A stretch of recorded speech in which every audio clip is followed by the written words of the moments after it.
unlimited drama series. The red wine tasted like disappointment, which was perfect because that's exactly what my life had become. I sat in my cramped apartment above Murphy's hardware store, swirling the cheap Merlot in a coffee mug because my ex-wife Marissa had taken all the real glasses in the divorce, along with the house, the car, and most of my dignity. My name is Pete Callahan, and at 39, I'm what you'd call a professional failure with a badge. Well, former badge. These days, I work private security for Midwest grocers, which means I spend my nights watching teenagers try to shoplift energy drinks and middle-aged women stuff steaks down their pants. It's not exactly the career I'd planned when I graduated from the police academy 20 years ago. The apartment was silent except for the hum of my ancient refrigerator and the distant sound of traffic on Elm Street. I'd been living here for 6 months since the divorce was finalized, and I still hadn't bothered to hang pictures on the walls. What was the point? The only thing that mattered to me was my daughter Lexi, and she was away at State University, probably having the time of her life while her old man drank discount wine and contemplated his mistakes. My phone buzzed on the coffee table. A text from Lexi. "Dad, can we talk? It's about Mom." I set down my mug and picked up the phone. Lexi was 19, sharp as a tack, and had inherited my suspicious nature, along with her mother's green eyes. If she wanted to talk about Marissa, it wasn't going to be good news. "Call me," I texted back. The phone rang within seconds. "Dad?" Her voice sounded strained, older than her years. "Hey, kiddo, what's going on?" There was a long pause. "I need to tell you something about Mom. Something I should have told you a long time ago." My stomach tightened. What kind of something? "She's been seeing someone for a while now. Before the divorce, during the divorce, and definitely after." I took a long sip of wine. "Lexi, honey, your mom and I are divorced. She's allowed to date." "This isn't dating, Dad. This is different. His name is Vince Carbone. He's a property developer, and he's been helping Mom with some real estate deals that don't smell right." Vince Carbone. I knew the name. He was one of those guys who drove a different luxury car every month and wore suits that cost more than I made in 3 months. The kind of guy who thought money could buy him anything, including other men's wives. "How long?" I asked. 2 years, Dad. Maybe longer." 2 years. That meant it started while we were still married, while I was working double shifts to pay for Lexi's college tuition, while Marissa was telling me we needed to work on our marriage and going to those late-night real estate seminars. "There's more," Lexi continued. "I think they've been planning something. I overheard a phone call last week when I was home doing laundry. Mom was talking to someone about getting Pete out of the picture permanently and something about a big payday coming." The wine suddenly tasted even more bitter. "What kind of big payday?" "I don't know, but Dad, I think they're trying to screw you over somehow, more than they already have." I stood up and walked to the window overlooking the street. Down below, Mrs. Duffy from the apartment across the way was walking her ancient poodle and probably gossiping with anyone who'd listen. The old woman knew everyone's business in a 6-block radius. "Lexi, I need you to be careful. Don't let your mom know you told me any of this." "I won't. But Dad, there's something else. Vince has been bragging to people about how he upgraded Mom from a broke ex-cop. I heard it from Jenny Morrison, whose mom works at the country club. He's been telling people you were too stupid to see what was right in front of you."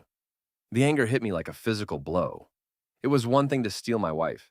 It was another thing entirely to mock me for it in public. "Hey, Dad, you still there?" "Yeah, I'm here." "Listen, kiddo, I want you to keep your ears open, but don't do anything dangerous. Can you do that for me?" "Of course." "Dad, I'm sorry I didn't tell you sooner. I didn't want to hurt you more than you were already hurting." "You did the right thing, Lexi. I love you." "I love you too, Dad." After she hung up, I sat back down and stared at the wine in my mug. Vince Carbone and my ex-wife thought they were smarter than me. They thought I was just some washed-up ex-cop who'd roll over and take whatever they dished out. They were about to learn how wrong they were. The next morning, I called in sick to work and drove across town to Flanagan's Diner, where my old partner, Doug Martinez, was probably finishing his usual breakfast of eggs over easy and black coffee. Doug was one of the few cops who'd stayed in touch after I left the force. mainly because he was too stubborn to let a 20-year friendship die over politics and bad decisions.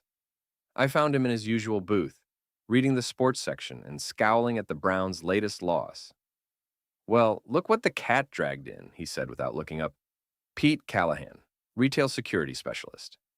"Very funny." I slid into the booth across from him. "I need a favor." "Of course you do. Nobody calls in favors at 7 in the morning unless they're desperate or stupid."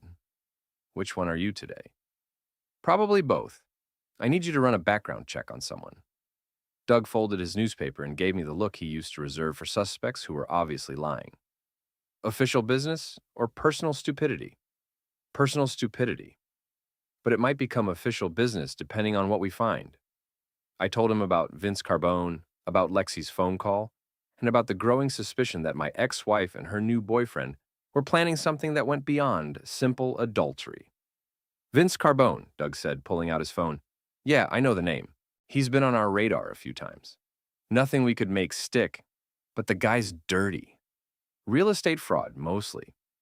Buys properties cheap, flips them with substandard work, sells them to people who can't afford lawyers when the foundations start cracking."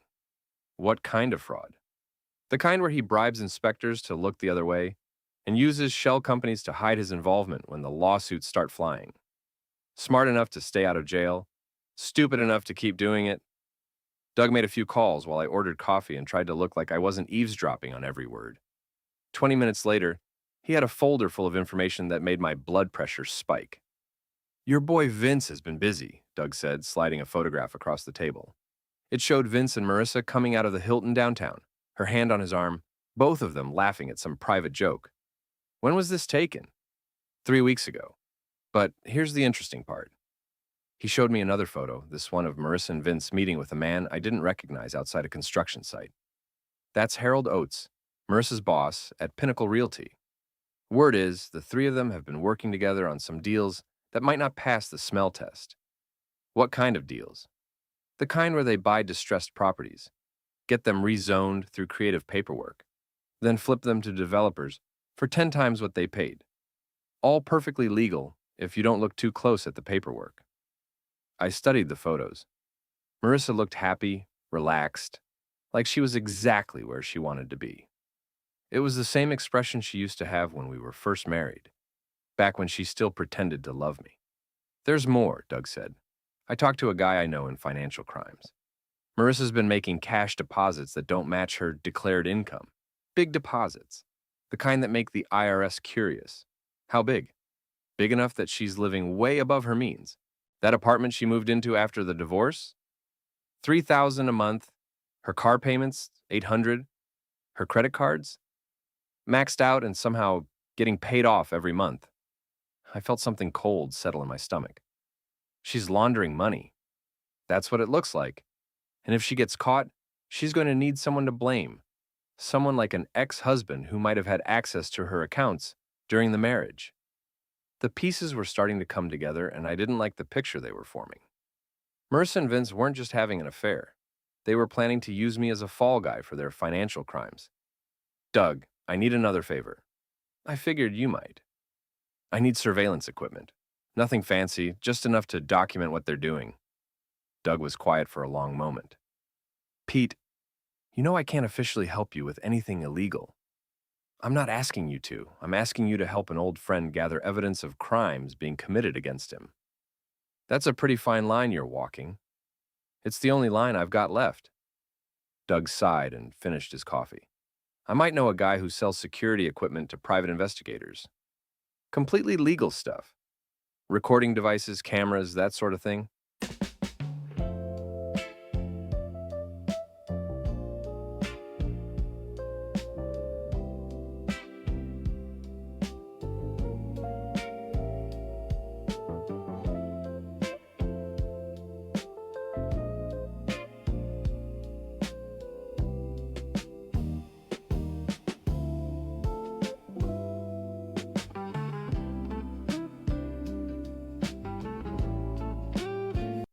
I'd appreciate an introduction.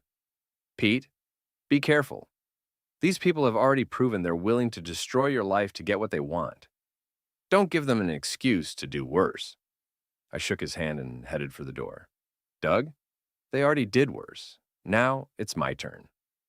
3 days later, I was sitting in my car across the street from Vince Carbone's office building, watching him through a telephoto lens and learning more about my ex-wife's new life than I really wanted to know. The surveillance equipment Doug's guy had sold me was surprisingly sophisticated for something I could buy legally. Tiny cameras, voice recorders, GPS trackers, and a listening device that could pick up conversations through windows if you positioned it right. It was like Christmas morning for a paranoid ex-cop with revenge on his mind. Vince's routine was predictable. He arrived at his office every morning at 9:30 in whatever flashy car he was driving that week.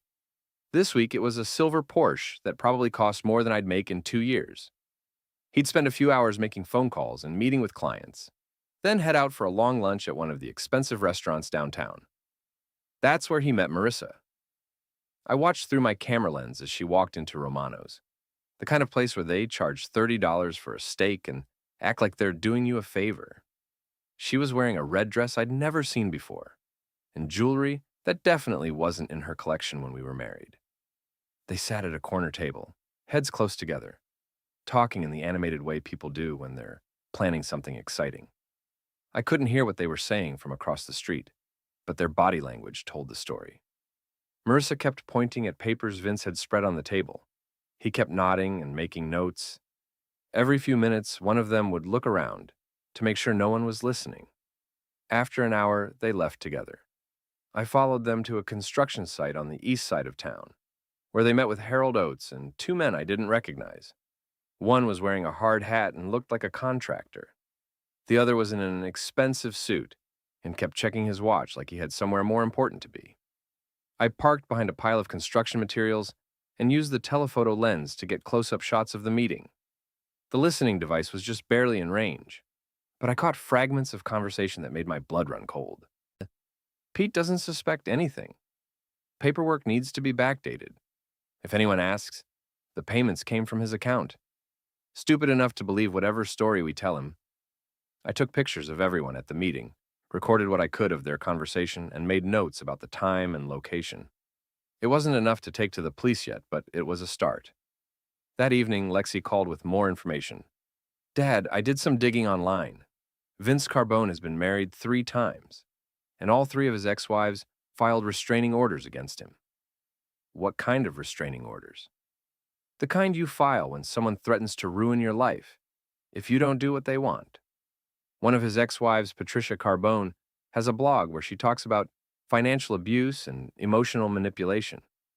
She doesn't mention Vince by name, but the timeline matches up. Can you get me her contact information?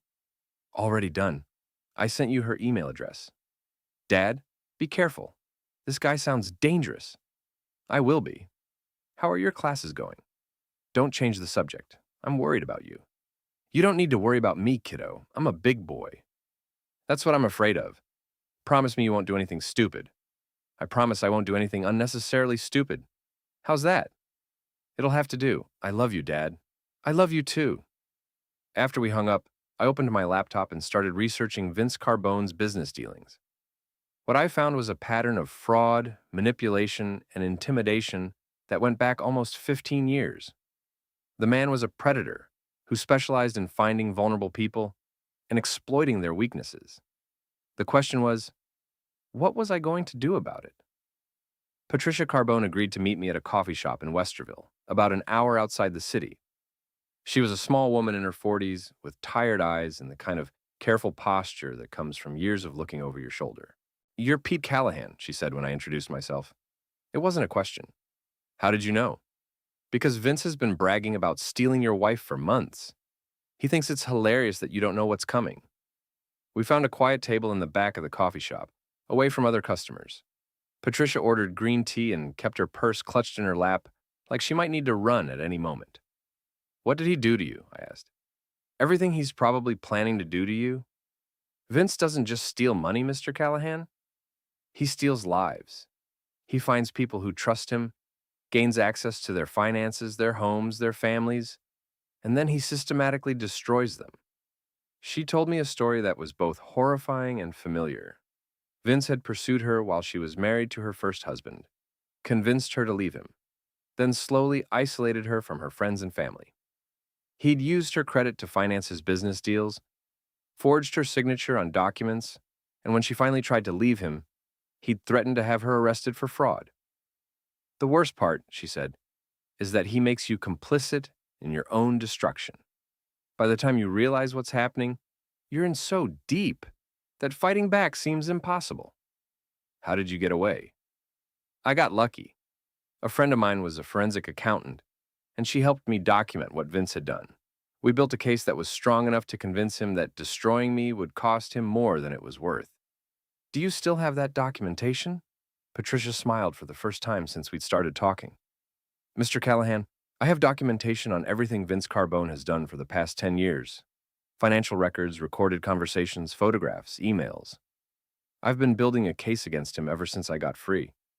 Why haven't you gone to the police? He just gave me a massage, that's it! A massage? With I Miss Your Body After? Watch more on Grammarly.com.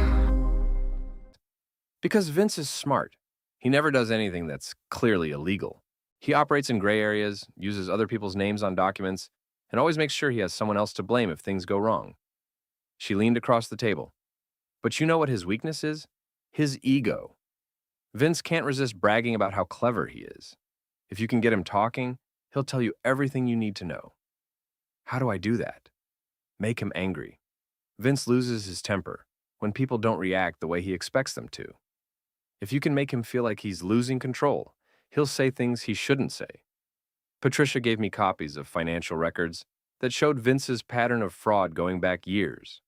Shell companies, forged documents, bribes to city officials, and always, a fall guy who took the blame when things went wrong. Your wife is helping him set you up, she said as we prepared to leave. The question is, are you going to let him get away with it? That night, I sat in my apartment going through Patricia's files and cross-referencing them with the surveillance photos I'd taken. The pattern was clear. Vince and Marissa were using her real estate license to buy distressed properties, then using forged documents to get them rezoned for commercial development. The profits were being funneled through shell companies, and the paper trail led back to accounts that had my name on them. If they got caught, I would be the one going to prison. My phone rang. It was Doug. Pete, we need to talk. Tonight. What's wrong? I can't discuss it over the phone. Meet me at the warehouse district on 5th Street, the old Murphy building. And Pete? Come alone. The Murphy building had been abandoned for 5 years, ever since the textile company that owned it moved their operations to Mexico. It was the kind of place where bad things happened to people who asked too many questions. I found Doug's car in the parking lot, but he wasn't in it. I walked around the building until I found him standing in the loading dock, smoking a cigarette and looking like he'd rather be anywhere else. Doug, what's going on? I got a visit today from Internal Affairs. They wanted to know why I'd been running background checks on Vince Carbone and asking questions about financial crimes. My stomach dropped. What did you tell them? I told them I was following up on a tip from a confidential informant. But Pete, someone knows we've been digging into this. Someone with enough juice to get IA interested. Vince, or someone working with him. The point is, you're on their radar now. If you're planning to do something about this situation, you need to do it soon, before they figure out how to shut you down permanently. Doug dropped his cigarette and ground it under his heel. There's something else. I did some checking on your ex-wife's finances. She's been making regular deposits to an account in the Cayman Islands. Big deposits. How big? Big enough to disappear forever if she needs to. Pete, I think they're planning to frame you for their crimes and then skip the country with the money. The pieces were falling into place, and the picture they formed made me sick. Marissa and Vince weren't just stealing from other people. They were planning to destroy my life and disappear with enough money to live comfortably ever after. Doug, I need one more favor. Jesus, Pete. Haven't I done enough favors? I need you to help me set up a meeting with Vince. Somewhere public, somewhere there will be witnesses. What kind of meeting? The kind where he tells me exactly what he's planning to do to me. The kind where his ego gets the better of his judgment. Doug was quiet for a long moment. You're playing with fire, Pete. I'm already burning, Doug. The question is whether I'm going to burn alone or take them with me. The Riverside Country Club was the kind of place where Vince Carbone felt most comfortable, expensive, exclusive, and full of people who thought money could solve any problem. It was also the kind of place where conversations were recorded by security cameras and witnessed by dozens of people who loved to gossip. I'd arranged the meeting through Harold Oates, Marissa's boss at the real estate agency. I'd called him that morning and told him I was ready to discuss a business proposition that might be mutually beneficial. I'd implied that I knew about his dealings with Vince and Marissa, and that I was interested in getting a piece of the action rather than making trouble. Oates had been nervous on the phone, but greed had won out over caution. He'd agreed to set up a meeting at the country club, neutral territory where everyone could speak freely. What he didn't know was that I was wearing a wire. I arrived at the country club at 2 o'clock, dressed in the best suit I owned, and carrying a briefcase full of the documents Patricia Carbone had given me. I looked like a man ready to make a deal, but I felt like a man preparing for war. Vince was already there, sitting at a table on the terrace with a view of the golf course. He was wearing a navy blue suit that probably cost more than my car, and he had the kind of confident smile that came from never having to face the consequences of his actions. "Pete Callahan," he said, standing up to shake my hand. "I've heard so much about you." "I'll bet you have." We sat down and Vince signaled the waiter for drinks. Scotch for him, beer for me. He was trying to establish dominance from the beginning, showing me that this was his world and I was just visiting. "Harold tells me you're interested in discussing business," Vince said. "I have to admit, I'm curious about what kind of business an ex-cop turned security guard might have to offer." "The kind of business that keeps everyone out of prison," I said. Vince's smile faltered slightly. "I'm not sure I follow." I opened my briefcase and pulled out some of the financial documents Patricia had given me. "I think you do. Shell companies, forged documents, bribes to city officials. You've been busy, Vince." "I don't know what you're talking about." "Sure you do. You and my ex-wife have been running a very sophisticated operation. Buy distressed properties, get them rezoned through creative paperwork, flip them for massive profits. All perfectly legal if you don't look too close at the signatures on the documents." Vince leaned back in his chair, his confidence returning. "Even if that were true, which it isn't, what would it matter to you? It matters because you've been using my name on some of those documents. It matters because if this whole thing falls apart, I'm the one who's going to take the blame." "That's a very serious accusation, Pete. Do you have any proof?" I pulled out more documents. Bank records, property transfers, incorporation papers. All of them showed a pattern of fraud that led back to accounts with my name on them. "Here's what I think happened," I said. "You seduced my wife, convinced her to help you with your schemes, and then used her access to my personal information to set up the fall guy. If anyone starts asking questions, Pete Callahan is the one who goes to prison, while you and Marissa disappear to some non-extradition country with your offshore accounts." Vince was quiet for a moment, studying my face. Then he started to laugh. "You know what, Pete? You're absolutely right. That's exactly what we did." The admission hit me like a physical blow, even though I'd been expecting it. "The beautiful part," Vince continued, "is that there's nothing you can do about it. We've been planning this for 2 years. Every document is perfect, every trail leads back to you, and every witness will testify that you were the mastermind behind the whole operation. What about Marissa? You think she's going to stick by you when the pressure starts?" "Marissa loves me, Pete. Really loves me. Not the way she pretended to love you, but the real thing. She'll do whatever it takes to protect our future together." Vince finished his scotch and signaled for another. "You want to know the funniest part? Marissa told me you were too stupid to figure out what was happening until it was too late. She said you were the kind of man who would just accept whatever life handed him and never fight back. Maybe she was wrong about that. Maybe, but it doesn't matter now. The wheels are already in motion, Pete. In 6 months, maybe less, you'll be arrested for financial fraud. You'll go to prison and Marissa and I will be living on a beach somewhere, drinking expensive wine and laughing about how easy it was to destroy your pathetic little life." I stood up and closed my briefcase. "Thanks for the confession, Vince. This has been very educational. Confession? There's no confession here, Pete. Just two men having a private conversation. Your word against mine. I smiled and tapped my jacket pocket. Actually, it's your word against a digital recording that's already been uploaded to a secure server, along with copies of all these documents and photographs of you meeting with city officials and contractors. Vince's face went white. You son of a bitch. You're right about one thing, Vince. I'm too stupid to just accept what life hands me. But I'm smart enough to learn from my mistakes. I walked away from the table, leaving Vince sitting alone with his expensive scotch and his ruined plans. Behind me, I could hear him shouting threats and curses, but I didn't look back. The war had begun, and I just fired the first shot. The next 2 weeks were a blur of legal meetings, police interviews, and phone calls from reporters who'd gotten wind of the story. The recording of my conversation with Vince, combined with Patricia Carbone's documentation and the surveillance photos I'd taken, was enough to convince the district attorney that Vince and his associates were running a sophisticated fraud operation. Marissa was arrested at her office on a Tuesday morning, led away in handcuffs while her coworkers watched from the windows. The local news ran the footage that evening, along with a story about the suburban real estate fraud ring that had stolen millions of dollars from investors and homeowners. Vince was arrested the same day at his country club, right in the middle of a business lunch with potential investors. The humiliation of being handcuffed in front of his peers was almost as satisfying as knowing he was facing 20 years in federal prison.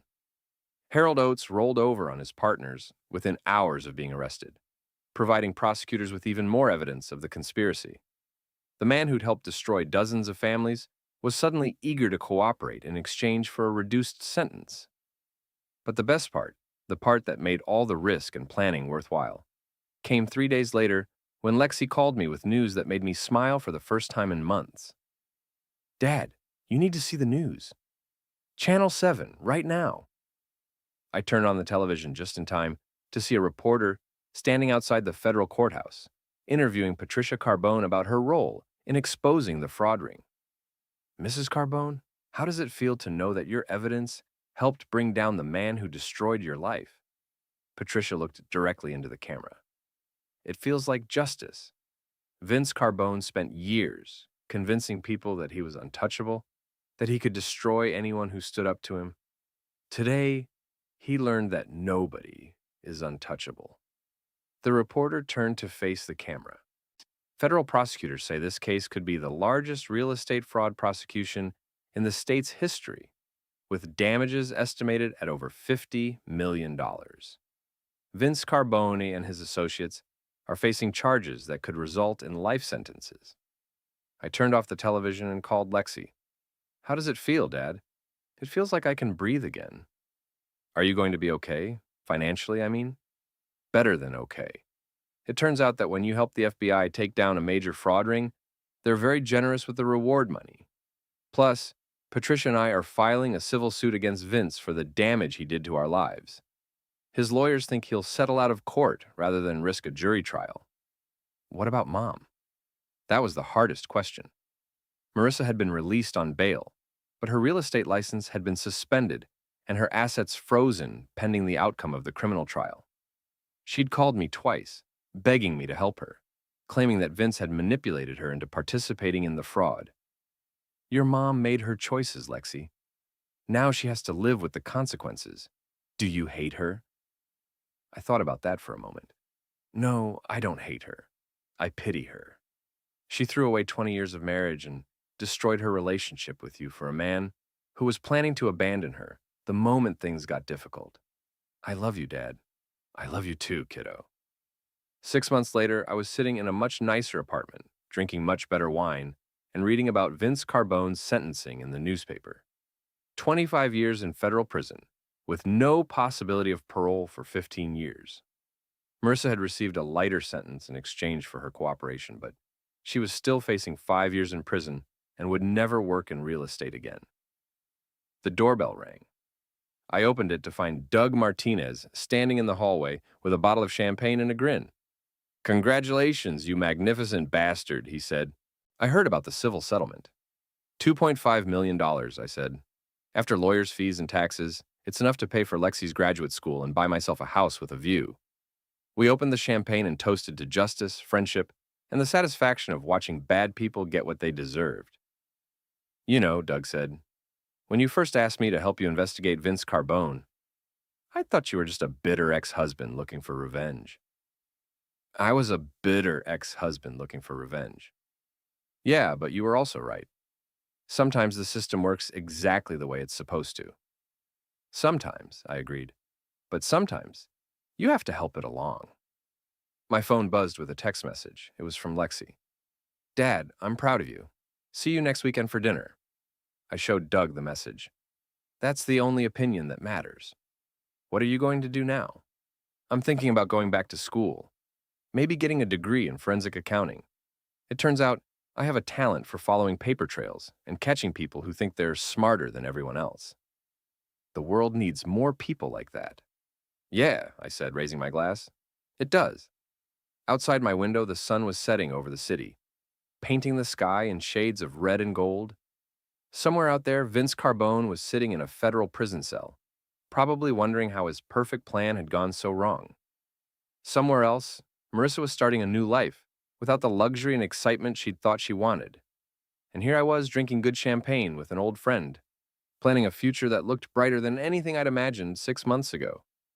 Sometimes justice tastes better than revenge, but sometimes, if you're very lucky, you get to have both.